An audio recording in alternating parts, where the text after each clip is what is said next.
내 발의 등이요 내 길의 빛으로 삼고 살아가시는 권사님을 주의 이름으로 축복합니다. 주님께서 부르시는 그날까지 강건함으로 말씀 안에 은혜 안에 살아가시기를 축복합니다. 함께 우리 오늘 말씀 주제 함께 읽고 시작해 볼까요? 함께 읽겠습니다. 시작. 마른 땅에 터진 은혜의 샘. 마른 땅에 터진 은혜의 샘이라고 하는 주제로 함께 은혜를 나누고자 합니다. 잠시 말씀 도입에 이야기 하나를 드리려고 합니다. 아프리카 케냐에서 있었던 일입니다. 수년 전에 그곳에 지독한 가뭄이 들었습니다. 대지는 쩍쩍 갈라지고 물을 구하려고 하루 종일 걸어야 했고 아이들은 갈증으로 울부짖습니다. 절망의 그림자가 온 마을을 가득 뒤덮었습니다. 그때 한 마을 한가운데 있는 교회의 목사님께서 매일같이 그 메마른 땅 한가운데 무릎을 꿇고 기도하기 시작했습니다. 사람들은 그 교회 앞을 지나가면서 무릎 꿇고 기도하는 목사님을 향하여 조롱하며 말합니다. 목사님, 그 땅에는 물이 없습니다. 그렇게 아무리 기도해도 소용없는 일입니다. 그렇게 비아냥거리며 조롱했습니다. 그러나 목사님은 묵묵히 그 자리를 떠나지 않고 매일 정해진 시간에 하나님 앞에 기도했습니다. 어느 날 믿지 못할 일이 벌어졌습니다. 그 기도하던 바로 그 자리에서 물이 솟구쳐 오르기 시작하는 것입니다. 그 샘은 지금도 마르지 않고 있습니다. 사람들은 그 샘을 기도의 샘이라 prayer spring이라고 말합니다. 사랑하는 여러분, 우리 삶에도 이런 메마른 땅을 지나갈 때가 있지 않습니까? 믿음 생활, 기도 생활에 지쳐서 갈증을 느끼고 반복되는 죄와 치열하게 싸우고 몸부림치느라 탈진이 오고 나에게는 너무나 간절하고 절박한데 하나님은 침묵하시는 것 같아서 답답한 시간들 말이죠. 그게 바로 우리가 만난 마른 땅입니다. 그런데 오늘 사사기 15장에는 우리에게 위대한 진리를 선언하고 있습니다. 우리 하나님은 마른 땅에서도 샘을 터뜨리시는 분이시다라고 하는 사실을 분명하게 우리에게 말씀하십니다.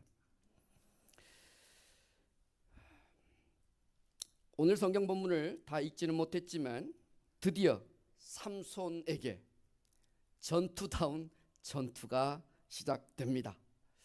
그런데 오늘 성경 본문 앞절에 전투 배경을 조금 이해해야 할 필요가 있습니다. 삼손이 지난주 시간에 제가 말씀을 드렸는데 결혼 피로연에서 내기를 했다고 했죠. 수수께끼 내기를 했다고 했었더랬어요. 그런데 그 수수께끼를 그만 거기 피로연에 왔던 그 친구들이 다 맞춰버린 바람에 그가 배옷 3배옷 30벌을 그렇게 구해놓고는 그들에게 던져주고 너무나 화가 난 나머지 신부를 그 장인집에 두고 그냥 자기 고향집으로 터벅터벅 돌아갔습니다. 한참이 시간이 얼마나 지났는지는 모르겠지만 추수 때가 되었다라고 성경은 기록하고 있어요.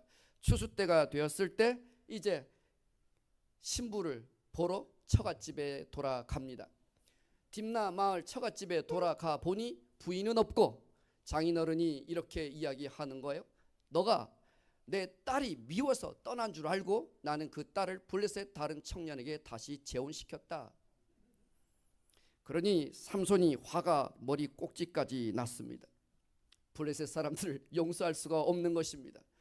순수하게 내 부인이 결혼 다시 재혼을 한 것인지 빼앗아 갔는지 알 길은 없지만 삼손은 너무나도 화가 나서는 여우 300마리를 붙잡아서는 꼬리에다가 불을 붙여가지고 그 여우가 블레셋 사람들 마을의 그 추수를 앞두고 있는 곡식밭에 두루 다니면서 그 곡식을 홀라당 불태워 버렸습니다. 블레셋 사람들도 가만히 있지 않았겠죠. 그들은 삼손의 장인과 그 본처를 데려다가 불에 태워 화형에 처했습니다. 너무 끔찍한 살인사건이 일어난 것입니다. 이에는 이, 눈에는 눈, 삼손이 또한 가만히 있을 리 없습니다. 그래서 그 블레셋 사람 주범들을 잡아다가 다 살육하고 도륙했습니다. 그렇게 하고는 에담 바위 틈에 몸을 숨기게 됩니다. 이것이 오늘 전투다운 전투를 앞두고 있었던 블레셋 사람과 삼손의 국지전 이야기입니다.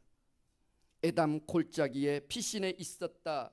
그 에담 골짜기에 숨어 들었다라고 하는 이 정보를 입수한 블레셋 사람들이 또 가만 있을 리 없지요. 곧장 그를 추격해 달려왔습니다. 에담이라고 하는 곳은 유다 지파의 지경에 있는 땅입니다. 그러다 보니 유다 지파의 그 지경까지 블레셋 사람들, 수많은 사람들이 와서 삼손을 잡겠노라고 그렇게 추격해서 유다 경지 레히라고 하는 곳에 이르러서 진을 치고 있었습니다. 그리고는 숨어있는 삼손을 내어주면 우리가 너희를 진멸하지 않고 그 삼손을 데리고 우리가 철군하겠다라고 그렇게 협박합니다. 어떡합니까?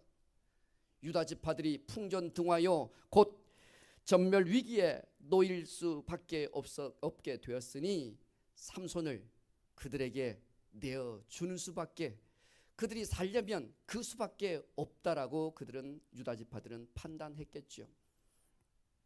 지파 동맹은, 의리는, 공동체의식과 연대의식은 온데간데 없고 우리가 살아야겠으니 삼손을 붙잡아다가 그 블레셋 원수들에게 내어주는 수밖에 없다고 판단한 유다 지파들은 그들이 3,000명 장정들을 모아서 바위 틈에 숨어있던 이 삼손을 끌어냅니다. 그리고는 그를 블레셋 사람들이 있는 레히라고 하는 곳에 끌고 가는 것이지요.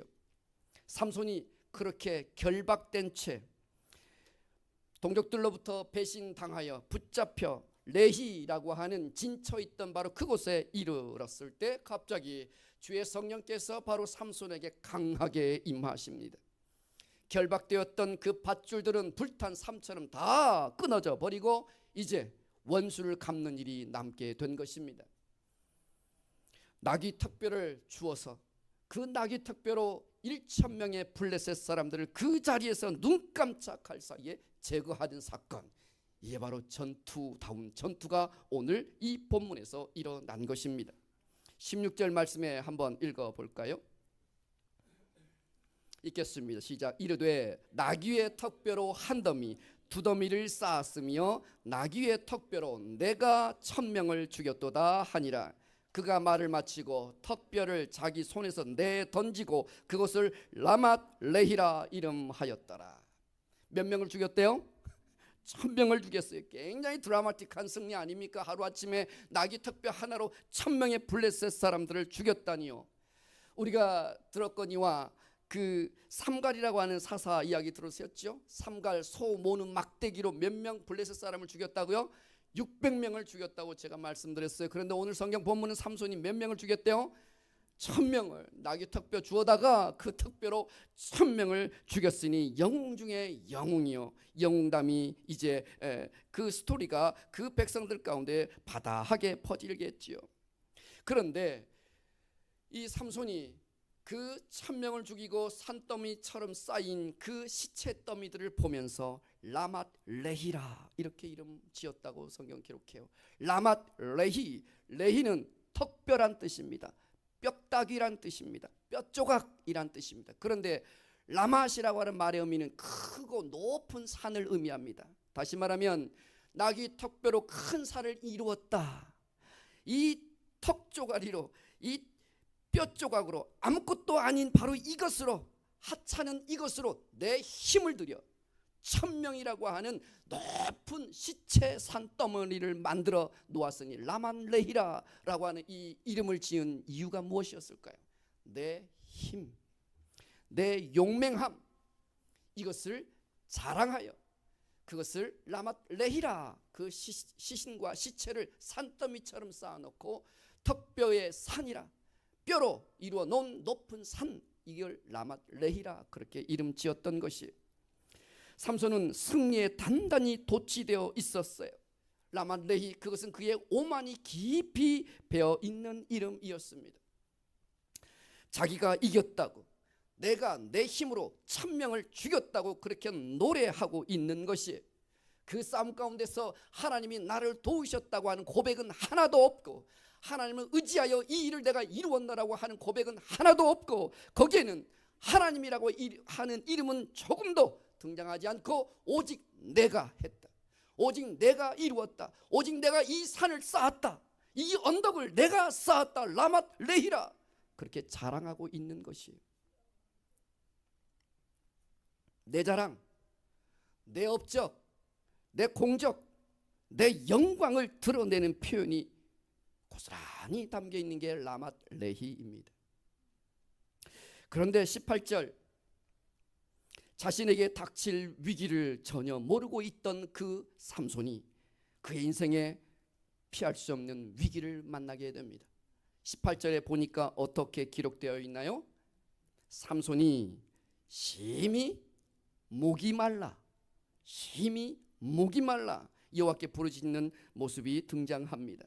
목이 말라 죽을 지경이 되어버렸어요. 이렇게 위대한 승리를 이루었는데 겨우 물 한 모금이 없어서 내가 죽게 되었구나. 삼손은 그것을 깨닫지 못했던 것이에요. 여전히 자신의 힘과 자신의 재능, 자신의 용맹함을 의지하고 있었던 것인데, 바로 삼손의 그와 같은 태도가 그의 인생에 비껴갈 수 없는 가장 큰 위기를 불러오고 만 것이지요. 레히 땅에는 샘이 없었습니다. 레히에는 물이 흐르지 않습니다. 그런데 레히 전투는 하나님의 작전이었습니다. 삼손을 훈련시키고 삼손을 가르치기 위한 전략적인 요충지가 바로 레히 땅이었다는 것이죠. 레히 땅에서 기껏 1000명을 도륙하고 죽였는데 물 한 모금이 없어 죽게 된 바로 그 순간, 그 순간을 하나님은 기다리셨던 겁니다. 드디어 삼손이 죽을 지경 가운데 이르렀을 때야 비로소 하나님의 뜻을 깨닫기 시작합니다. 드디어 그가 간절히 하나님을 찾기 시작합니다. 우리가 쭉 지난 4번을 삼손 이야기 했는데, 삼손이 그의 입으로 한 번도 하나님을 부른 적이 없습니다. 한 번도 기도한 적이 없었어요. 그런데 오늘 이 본문, 죽음 앞에서야 비로소 하나님의 이름을 부르기 시작합니다. 하나님 앞에 무릎을 꿇었습니다. 그의 입술에 하나님의 이름이 터져나오기 시작합니다. 자악, 부르짖다. 여호와여, 제게 물을 주십시오. 물 한 모금 저에게 주셔서 이 종에게 해갈할 수 있게 해 주옵소서. 그 고백을 하나님 앞에 무릎 꿇고 할 때 비로소 그는 깨닫기 시작합니다. 한 모금의 물이 얼마나 소중한지, 물 한 모금도 하나님의 은혜가 아니면 내가 마실 수 없음을, 나는 그 힘과 용맹을 자랑했지만 누구도 내가 부러워할 게 없었지만, 그러나 내 이 힘 있는 손으로 물 한 모금도 만들어낼 수 없다는 것을 삼손은 그때 알았습니다. 내가 가진 힘도 하나님의 은혜가 아니면 아무것도 아니구나. 그는 또 이렇게 고백하죠. 주께서 종의 손을 통해 이 큰 구원을 이루셨나이다. 드디어 내 자랑, 내 솜씨, 내 업적을 자랑하던 입술이 멈추고 이제는 하나님이 하셨습니다라고 고백이 바뀌게 된 것입니다. 이 승리와 업적을 이룬 주인공이 내가 아니라 하나님이심을 그가 고백하기 시작한 것이에요. 내가 쓰러뜨린 것이 아니라 주께서 나를 통하여 향하신 일이심을 그가 고백하는 것이에요. 하나님이 하셨습니다. 하나님이 도우심이 없이는 나는 아무것도 아닙니다. 그 하나님의 도우심의 은혜를 그때 비로소 알게 됩니다. 이제야 그의 인생이 제대로 정렬되어 가고 있습니다. 죽음 앞에서 말이죠. 그 인생의 주인이 하나님이란 사실을 알게 됩니다. 이제야 사명의 퍼즐이 맞춰지기 시작합니다. 하나님이 도우시는 그 은혜의 퍼즐을 이제야 찾아낸 것입니다.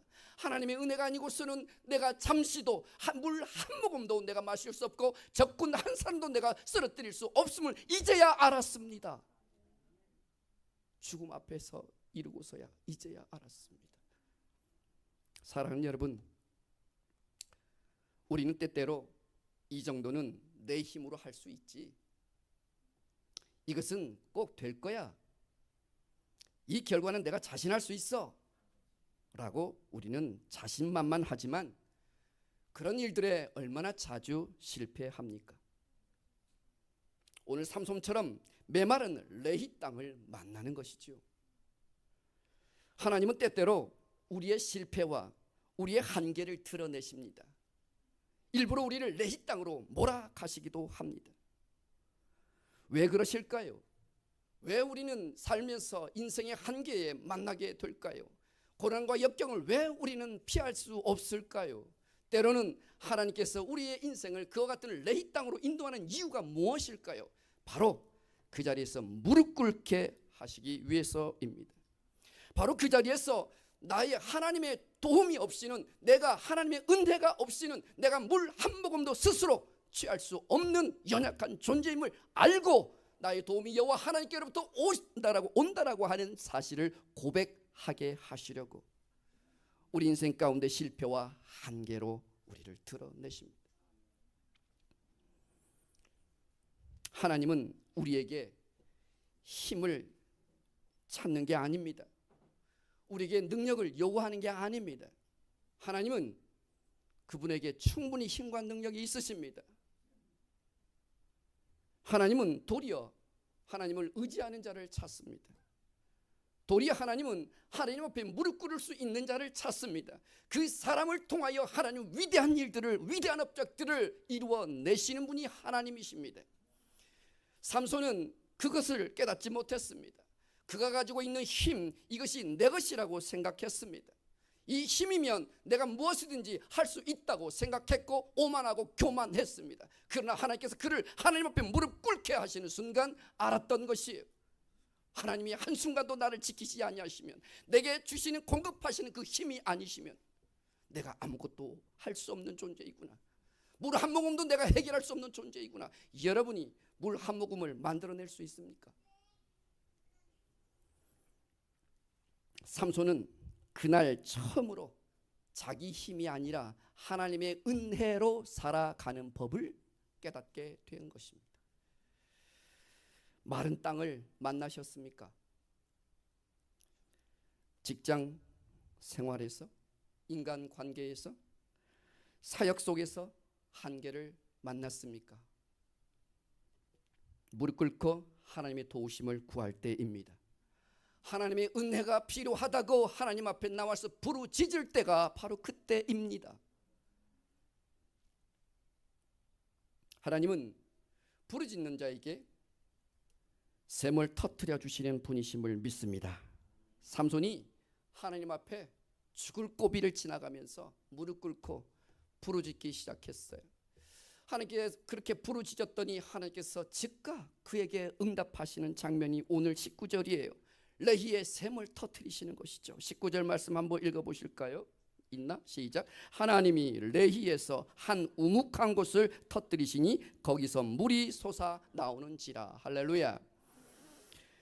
그가 무릎 꿇고 하나님 앞에 항복했더니, 하나님의 은혜를 다시 구했더니, 물 한 모금도 하나님의 은혜가 아니면 내가 그것을 마실 수 없음을 알고 하나님 앞에 고백했더니 하나님께서 그 땅, 우묵한 곳에서 그 우묵한 땅을 터뜨리시고 쪼개시고 벌리시고 열리셔서 물이 솟아나게 하셨다. 이게 오늘 성경 본문에 우리에게 가르쳐 주시는 말씀이에요. 하나님께서 우묵한 곳을 터뜨리셨다. 이 터뜨리다라고 하는 말은 땅을 쪼개다라는 뜻입니다. 땅을 벌리다라는 뜻이에요. 닫혀있는 그 문을 열다라는 뜻입니다. 그래서 창세기에서 하나님께서 말씀하셨던 그 노아의 방주 사건 때 이야기하셨던 그 샘들이 터져나와, 그 하늘의 샘들이 터져 물이 쏟아졌던 그 장면을 바로 터뜨리다라는 뜻이에요. 그게 바로 바카라고 하는 히브리어가 쓰였더군요.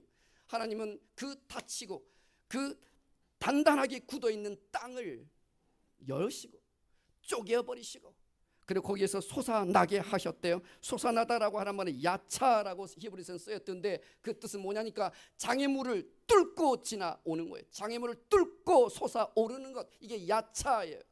하나님께서 닫힌 그 단단하게 굳어있는 바로 그 땅을 찢으시고 쪼개시고 그 장애를 뚫고, 그 문제를 뚫고, 그 한계와 장애를 뚫고 솟아오르게 하시는 그 샘, 그것이 바로 오늘 성경 본문에 여호와께서 그곳에 물을 터뜨리시니, 삼손은 그 물을 일컬어 엔하꼬레라고 말했습니다. 한번 따라해 보실까요? 엔하꼬레. 들어보셨나요? 엔하꼬레. 엔하꼬레, 이게 합성어인데 엔이라고 하는 말은 솟아나는 샘이란 뜻입니다. 솟는 샘, 솟아나는 샘이에요. 그냥 단순히 흐르는 샘의 뜻이 아닙니다. 솟아오르다는 뜻이에요. 솟아오르는 샘, 스프링. 그 다음에 핫고레는 부르짖는 사람을 뜻합니다. 그러니까 엔하꼬레라고 하는 이 샘은요, 하나님 앞에 무릎 꿇고 부르짖어 하나님께 기도하는 사람들에게 터뜨려지는 물이 바로 엔하꼬레예요. 하나님 앞에 무릎 꿇지 않는 자들, 하나님을 찾아서 부르짖지 않는 자들에게는 마실 수 없는 물이 엔하꼬레입니다. 거꾸로 하나님, 내 삶의 주인은 하나님이십니다. 내게 부어주시는 한 모금의 물조차도 우리 하나님께서 나를 보살피지 아니하시면 내가 그 물을 마실 수 없는 존재임을 나는 압니다. 내 인생의 한계 가운데 내가 부딪힌 그 문제 앞에서, 내 그 모든 장애들 앞에서 예기치 못한 그 마른 땅을 만날 때 여호와 하나님, 나를 살려주십시오. 무릎 꿇는 자들에게 터뜨려 주는 물, 엔하꼬레. 엔하꼬레는 그래서 은혜의 샘입니다. 사랑하는 여러분, 하나님은 엔하꼬레의 하나님이심을 믿으시기 바랍니다. 문제와 한계 앞에서 기도하는 자녀들에게 생수를 터뜨려 주시는 하나님이십니다. 무릎 꿇고 부르짖는 바로 그 자리를 쪼개시고 가르셔서 샘물을 터뜨려 주시는 분이 하나님이십니다. 여러분이 만난 메마른 땅은 무엇입니까? 여러분이 만난 레히는 무엇입니까? 육체적인 질병입니까? 관계의 어려움입니까?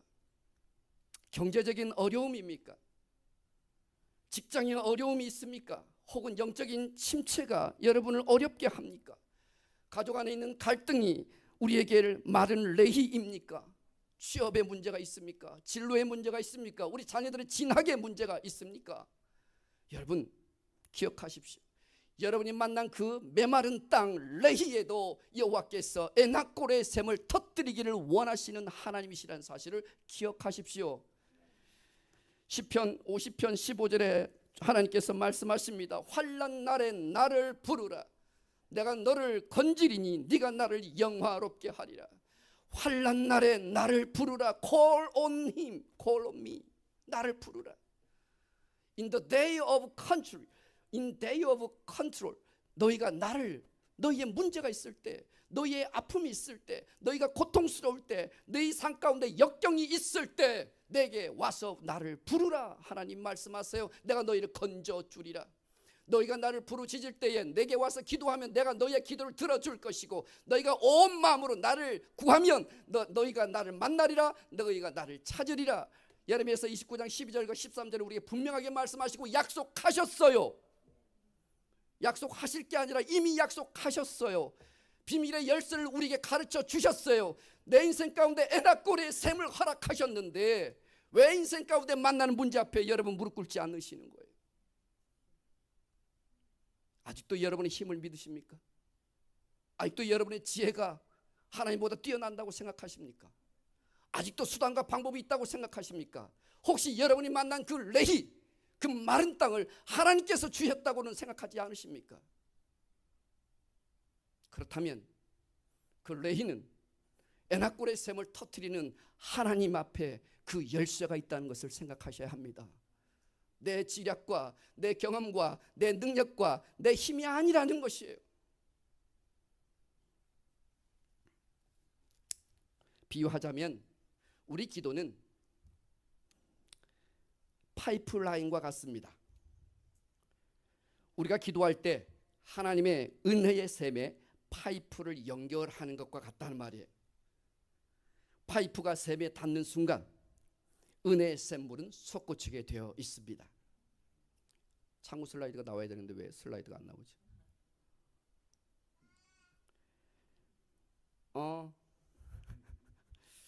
했다고? 알았어. 우리의 기도 끝에는 반드시 언제나 엔하꼬레의 물을 만나게 되어 있습니다. 기도할 때 하나님의 응답이 있습니다. 할렐루야. 하나님은 여러분의 기도를 기다리고 계시는 것이에요.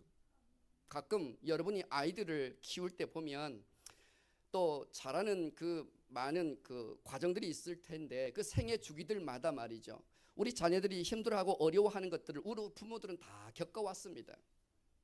그 문제를 어떻게 해결해야 되는지 지혜와 방법을 우리 부모들은 다 알고 있어요. 그런데 우리 자녀들이 우리 부모님에게 묻거나 도움을 요청하지 않는다면 우리가 어떻게 섣불리 그 아이를 우리가 도와줄 수 있겠어요? 그런데 그 아이가 우리에게 엄마, 아빠 이건 어떻게 해야 돼요? 라고 묻는다면 우리는 당장에 우리의 모든 지혜와 가능한 모든 능력과 힘을 다하여 우리 자녀들을 도울 준비를 할 겁니다. 그게 부모 아닙니까? 우리 하나님은 그와 같은 하나님이심을 믿으시기 바랍니다. 여러분이 무릎 꿇고 기도할 때 여호와께서는 우리에게 그 응답하시고 에나꼴의 샘물을 우리에게 주실 준비가 되어 있으십니다. 우리가 기도할 때 하나님의 응답을 만나는 것입니다. 답답한 마음이 뻥 뚫리게 될 것입니다. 다음 슬라이드 넘겨줘요. 지친 영혼의 새 힘을 솟게 해 주실 것입니다. 허기진 배가 채워지고 갈증은 풍성한 생수로 다시 해갈될 것입니다. 다치고 아픈 마음은 다시 치료되고 회복될 것입니다. 마땅히 가야 할 길이 보이게 되고 닫혔던 문이 열리게 될 것이고 멈췄던 일들이 돌파되게 될 것입니다. 이것이 바로 기도의 힘이요 기도의 능력입니다. 에나꼴의 은혜인 것이죠. 여러분이 부르짖는 자리마다 은혜샘이 터져나오기를 주의 이름으로 축복합니다. 그 은혜의 샘물을 마심으로 인해서 여러분이 참으로 지친 영혼들은 다시 회복되어지길 주의 이름으로 축복합니다. 질병들이 떠나가고 고통과 염려, 그와 같은 그 어려움들이 떠나갈 수 있게 되길 주의 이름으로 축복합니다. 그 은혜의 샘이 내 영혼을 다시 회복시킬 뿐만 아니라 내 영혼을 다시 소생시킬 뿐만 아니라 내 가족들에게, 내 가정에, 내 교회에, 내 직장에까지 그 은혜의 생수가 흘러 들어가서 그들의 영혼을 다시 회복시키시고 하나님 앞에 다시 온전히 세워지게 되는 놀라운 일이 여러분의 기도의 터 위에서, 여러분이 하나님 앞에 무릎 꿇는 그 터 위에서 시작되게 되기를, 회복되게 되기를 예수님의 이름으로 축복합니다. 에나꼴의 샘, 에나꼴의 그 은혜 샘을 저와 여러분이 마음껏 그 생수를 마심으로 우리가 회복되어지고 소생되어지고 또 그 능력과 생명을 우리 주변 사람들에게 다시 나누어 주어서 하나님 앞에 다시 온전히 세워지는 그러한 역사들이 있기를 주의 이름으로 축복합니다. 함께 우리 기도할게요. 슬라이드 준비됐으니까 함께 우리 슬라이드 보면서 제가 제목을 말씀드리면 여러분은 그 밑에 있는 기도문을 함께 읽어주시면 되겠습니다.